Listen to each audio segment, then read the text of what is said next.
ಸಿಂದಗಿಯಲ್ಲಿ ನಿವೃತ್ತ ನೌಕರ ಬಸವರಾಜ ಹವಲ್ದಾರ 14 ಲಕ್ಷ ಹಣ ಕಳೆದುಕೊಂಡ ಹಿನ್ನೆಲೆಯಲ್ಲಿ ವಿಜಯಪುರ ಎಸ್ಪಿ ಪ್ರಸನ್ ಕುಮಾರ ಮಾತನಾಡಿ, ಬಸವರಾಜ ಹವಾಲ್ದಾರ್ ಮನೆಯಲ್ಲಿ ಮೊಮ್ಮಕ್ಕಳ ಕೈಯಲ್ಲಿ ಮೊಬೈಲ್ ಕೊಟ್ಟಾಗ ಎಪಿಕೆ ಫೈಲ್ನಲ್ಲಿರುವ ಆ್ಯಪ್ ಡೌನ್ಲೋಡ್ ಆಗಿದೆ.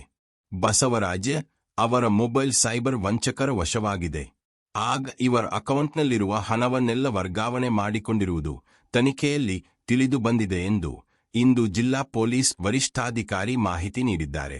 ಹೋಗಿರ್ತಾರೆ, ಆ ಮಗು ಮೊಬೈಲನ್ನು ಬಳಸುವಂಥ ಸಂದರ್ಭದಲ್ಲಿ ಯಾವ ಆ್ಯಪನ್ನು ಬಳಸುವಂಥ ಸಂದರ್ಭದಲ್ಲಿ ಅನ್ನುವಂಥ ಮಾಹಿತಿಯನ್ನು ಪತ್ತೆ ಹಚ್ಚಬೇಕಾಗಿದೆ. ಆದರೆ ಆ ಸಂದರ್ಭದಲ್ಲಿ ಒಂದು APK ಫೈಲು ಸೈಬರ್ ಕಳ್ಳರು ಕಳಿಸಿರ್ತಾರೆ.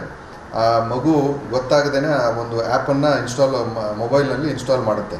ಆ ಇನ್ಸ್ಟಾಲ್ ಮಾಡಿ ಆದ ನಂತರ ಆ ಸಂಪೂರ್ಣ ಮೊಬೈಲ್ನ ನಿಯಂತ್ರಣ ಸೈಬರ್ ಕಳ್ಳರ ಒಂದು ಕೈಯಲ್ಲಿ ಸಿಕ್ಕು ಅವರ ಬ್ಯಾಂಕ್ ಖಾತೆಯಲ್ಲಿರ್ತಕ್ಕಂಥ ಸುಮಾರು 14 ಲಕ್ಷನಷ್ಟು ಹಣ ಆ ಸೈಬರ್ ಕಳ್ಳರು ದೋಚಿದ್ದಾರೆ.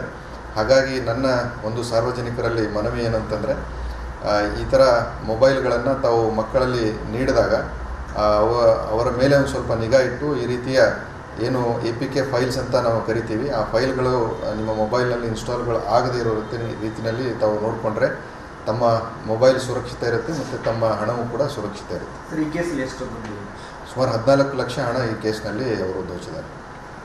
ಈಗ ಪ್ರಕರಣ ನಮ್ಮ ಸೆಂಟ್ ಪೊಲೀಸ್ ಠಾಣೆಯಲ್ಲಿ ದಾಖಲಾಗಿದೆ. ನಾವು ತನಿಖೆಯನ್ನು ಕೈಗೊಳ್ಳುತ್ತೇವೆ. OTP ಅವಶ್ಯಕತೆನೇ ಇರೋದಿಲ್ಲ ಇದರಲ್ಲಿ ಅವರು ವಾಟ್ಸಪ್ನಲ್ಲಿ ಆ ಒಂದು APK ಫೈಲ್ ಕಳಿಸ್ಬೋದು.